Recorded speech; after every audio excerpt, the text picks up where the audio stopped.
Welcome to Replenish, the atmosphere of discovery, where we discover the master's plan for us. Today, the session is going to be on maintaining self-control.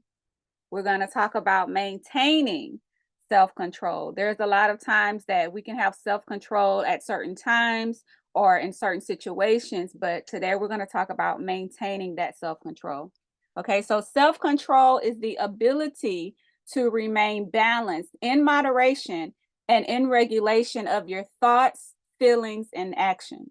Okay, self-control is the ability to remain balanced, to be able to have things in moderation and in regulation in your thoughts, your feelings, and your actions. So being able to regulate in your thinking process, in the way you feel, and in the way you act.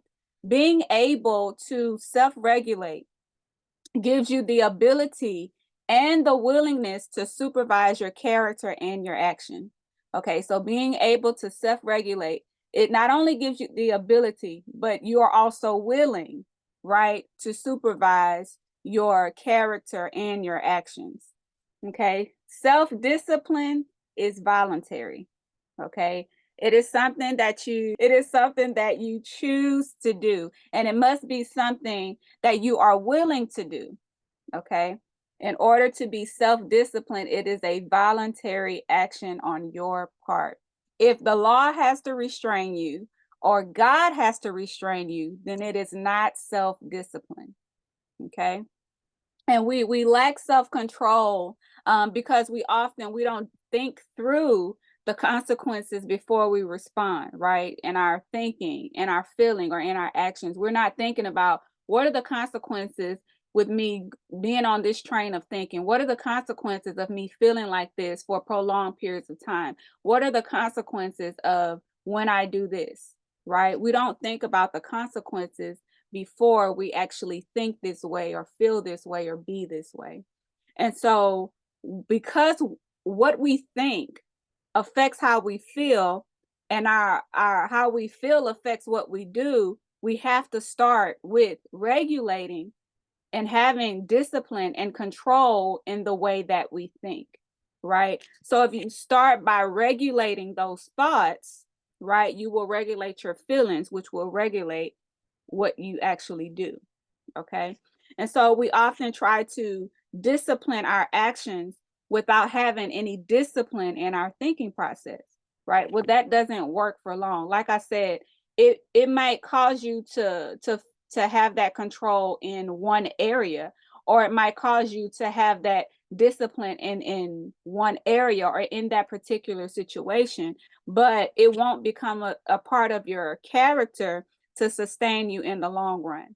Okay. So you have to discipline your thinking. It has to start in your thinking process if you want it to see that longevity in the way that you think and having that control in the way that you think and what you do and how you feel. It starts with your thinking process. Okay. So you have to limit your thoughts and feelings before the actions get you in trouble, right? You don't just start once you start acting out. You start with the way that you think. Okay, limit the number of times that you allow yourself to be on that certain train of thought. Like if you notice that soon as I start thinking about this one thing, it gets me into my feelings, which makes me start acting like this. Soon as you realize you're on that train, get off that train, right? Before it goes over into how you feel. Okay, so you have to limit the number of times you allow yourself to think that way, right? You have to limit how long you allow yourself to feel a certain way, right? If you want to stay out of those negative emotions, you have to give yourself a time limit, right? You have to regulate that. You have to control that. You have to supervise that first. But you can't do any of that until you identify it, right? You have to be aware of what you're thinking and how it's making you feel before you actually do something that you're not supposed to do, right? And so you have to get to a place where no matter what the temptation is, whether it's financially, socially, emotionally, spiritually, physically, you have to get to a place well, no matter what the temptation is, you hold yourself responsible for regulating yourself, right? So how are you tempted financially, right? Are you tempted to spend beyond what you have? Are you tempted to uh to go to every sale just because you see a sale sign? It doesn't matter if they say 5% or 50%, you have to get it, right? Are you tempted financially? Are you tempted socially to conform to whatever your community says is acceptable versus what you know is morally right versus what you know is beneficial to you? Are you tempted emotionally to go from one extreme emotion to another extreme emotion, to allow yourself to just have whatever feeling come up without managing it? Do you stop yourself from feeling certain things? Do you manage that? Do you control that? Are you tempted spiritually? Are you tempted to honor and worship false gods? Are you tempted to mix new age practice with old religious tradition and call it God? Are you tempted? Right? Are you tempted physically to overeat, to overwork, to engage in activities that are not safe or beneficial to your life? Self control allows you to be able to manage all of the temptations that may come your way in every area, right? So, your impulses or your natural appetite is not meant to be left uncontrolled. Yes, we have the ability to do whatever we want to do. We have the ability to think whatever we want to think. That does not mean that we should not control it, right? Your impulses to say whatever you want, to feel whatever you want to feel, or to do whatever you want to do, it must be managed through a well filtered system or structure that is related to your God-given purpose, right? We have systems that are in our family that are not healthy. It's not benefiting our God created purpose, right? So those types of systems that you have and those types of structure that you have to tear those things down.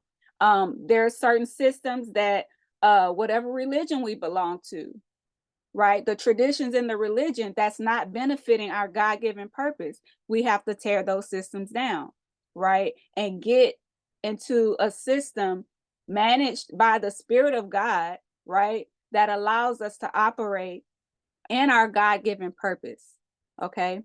So your impulses should be managed through sound understanding, sound knowledge, sound wisdom, right? So if you don't know anything, if you won't learn anything or apply anything that you know, then you are showing lack of restraint. You have no self-control. You have no self-discipline, right?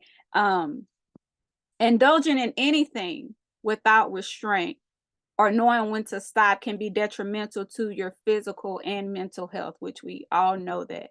Indulging in anything, even if it's something that appears to be good, right? We're supposed to eat, right, to sustain our bodies, but when we overeat, right, and overindulging in anything is detrimental to your physical and mental health. So all of the processes that we do must be regulated, and all of the processes that we do starts with how we think, right? So self-discipline requires you to obey standards that may cause you to feel uncomfortable at times, right? But it's for your good, right? It's for your wholeness. It's for your entire being to be well. We should all, especially if we are believers in Christ, we should all be well balanced in every area. We should all be whole in every area, right?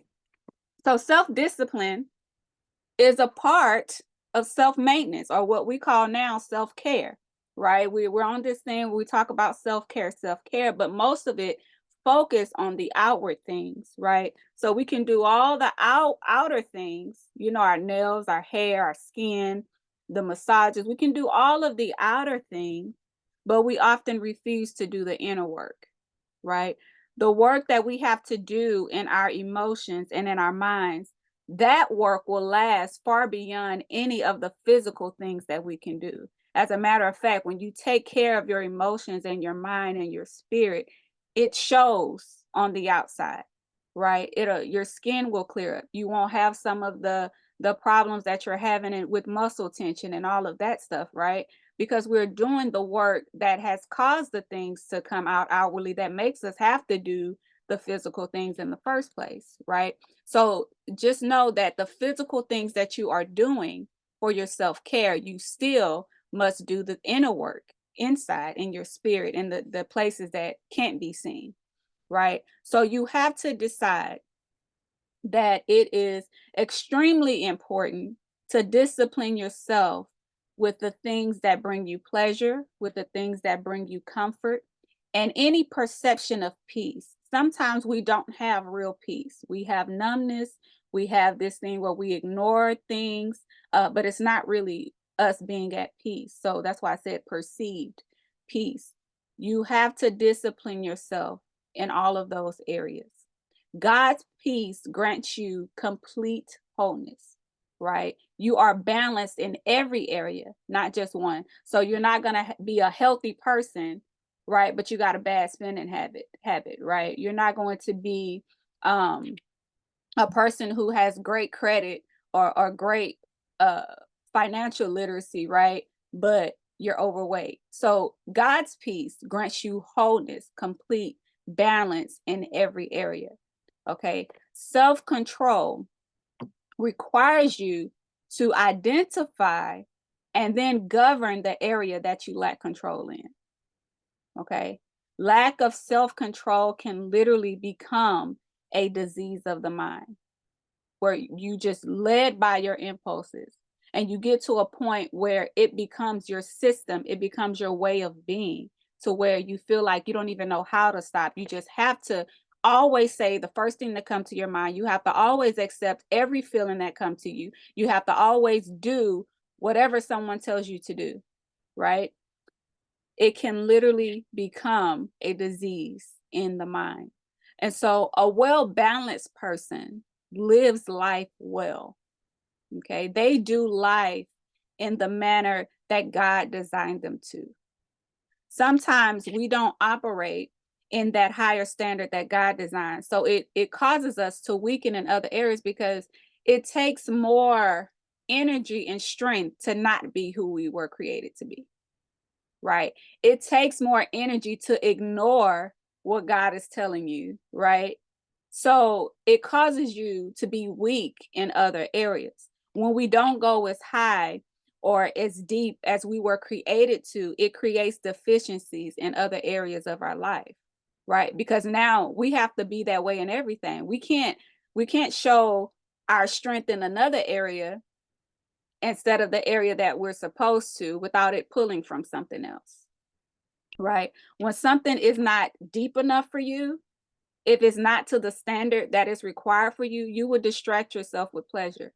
Right. And we have to be careful not to distract ourselves from our purpose by turning to pleasure, by turning to those things and basically willing ourselves to not be controlled. We have the ability to control it, but we are creating a situation where I'm going to force myself to not control this by ignoring this, right? So that I don't live up to the standard that is required for me, so that I don't operate in the purpose that God has required of me in this life, the reason why I'm here. And so a lot of times we have a sense of that. We have a sense when we're operating beneath, because some of us may be operating in purpose, but we know we're not doing it to the full capacity, right? And so if you notice, when you're not operating in the purpose designed for you at the full capacity, you're going to show lack of control in other areas in your life.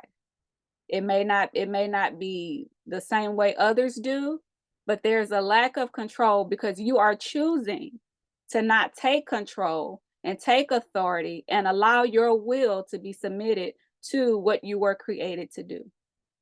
Does that make sense? So you may have the authority to control yourself, but not the willpower to see it through, right? That's another issue. It can't just be in words, it has to be in action. So you have to obtain freedom in your will to be about what you're talking about. So we know that we have the authority, we know that we have the ability, but it has to be our will to control and to sustain and manage right? It's not just a one-time thing. This every morning you wake up, you need to regulate what you're thinking, what you're feeling, and what you're doing, right? So when we can't, when we don't have the willpower, that's why we ask the Spirit of God to take over that area. And this means you do it. When you ask God to take over, that means you do what He instructs, how and when. Okay. That means you do what He says, how He says it, when He says it. You can't ask Him to take control or ask for His help and then still do whatever you want to do. That means before you make any decision, before you allow yourself to think any kind of way, you ask, how should I think about this? Is this the feeling I'm supposed to be feeling from this? Is this what I should do? Right? Every day until you can get a grasp on regulating that yourself, right? So you have to master your own soul. You have to master your mind. And when you can't, you want to submit it to the one who created it. You want to submit it to the one who can master it for you until you get his system and your system, right? You have to be under the right influence. You can't be around people and listening to people who influence you to not be in control of your thoughts, of your feelings, and your action. Right? You might be around people that always approve of everything you do. That's not good. That's not beneficial to your life. Right? Maybe they influence you to act out of control because it's funny to them. Right? Maybe they promote your toxic way of thinking. These people do not support you. These people do not support the things that benefit you.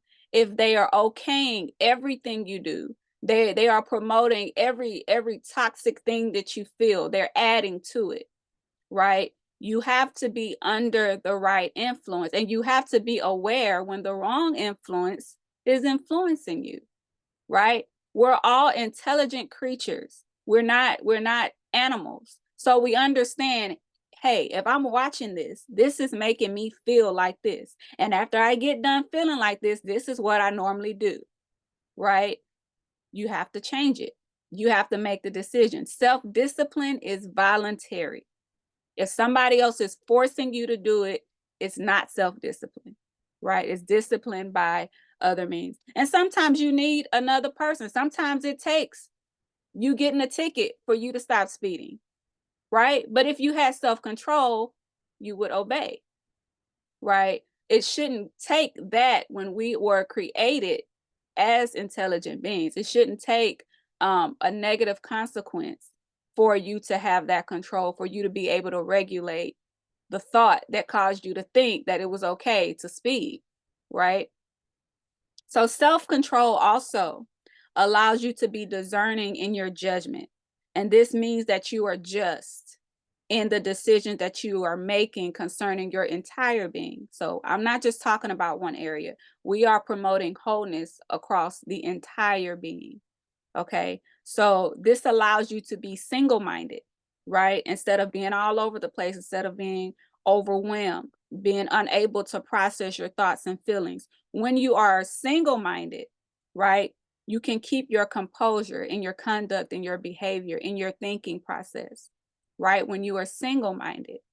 So you have to allow self-control to become a pattern. You have to allow it to become a cycle, a habit in your life, right? A consistent part of your life, a consistent part of your character. You do it until it becomes a part of who you are, to where you don't have to focus so much on every little part, right? Because you will automatically catch when you're thinking the wrong things, when you're going. But and sometimes we are very intelligent enough to know that we're going on that train, right?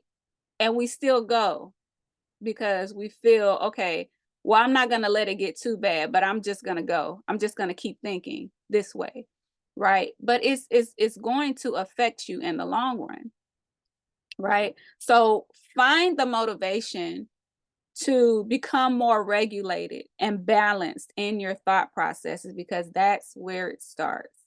But you have to be motivated to focus on controlling and governing your thoughts.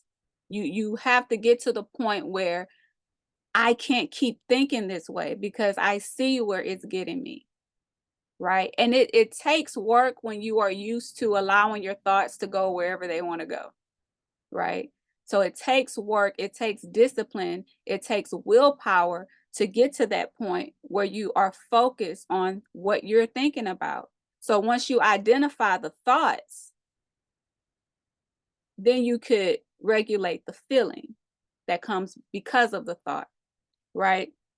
So also get support from other people who understand your goals, who understand what you're trying to do, who understand your purpose, that will influence you in a good way to go the designed way that you're supposed to go, right? So maintain your self-control by checking your impulses and then making the necessary adjustments to become well balanced. So self-control, managing yourself, right? It's a job.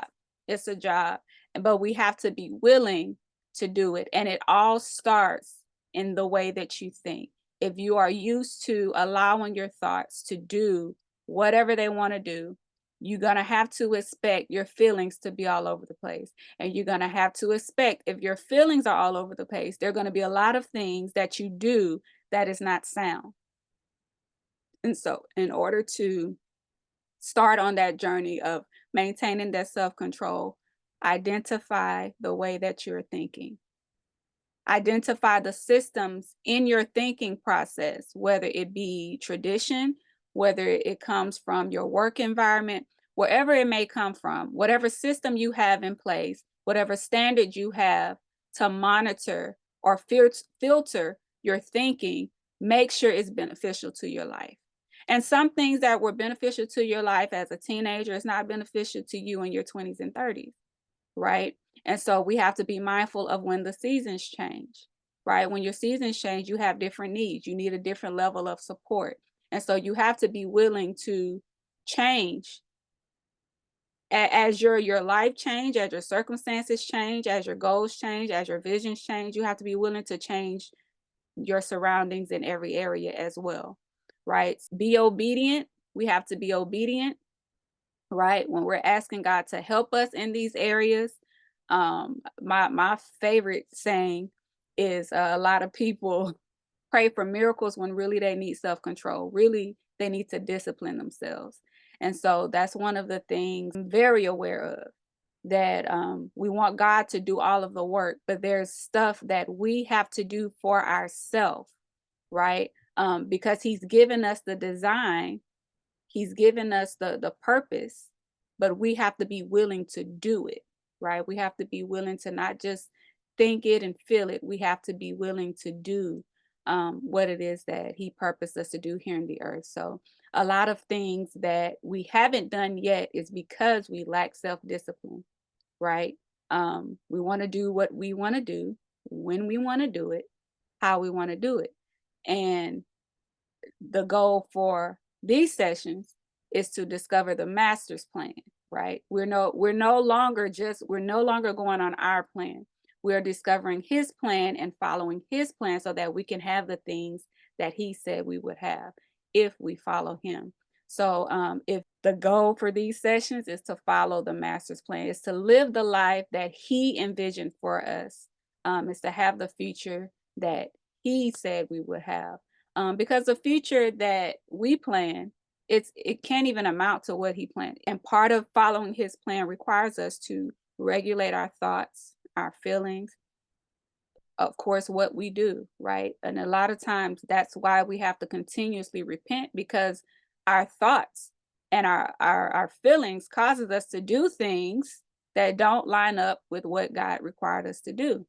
So if we start with controlling our thoughts, controlling our feelings, controlling our actions and reactions, maybe there will be less times that we have to repent, definitely, especially for the same thing, right? Because the reason why you're repenting is because you lack restraint in some area, right? You were following a different system. And so that concludes our session for today on maintaining self-control, why it is important. why it starts with your thinking processes.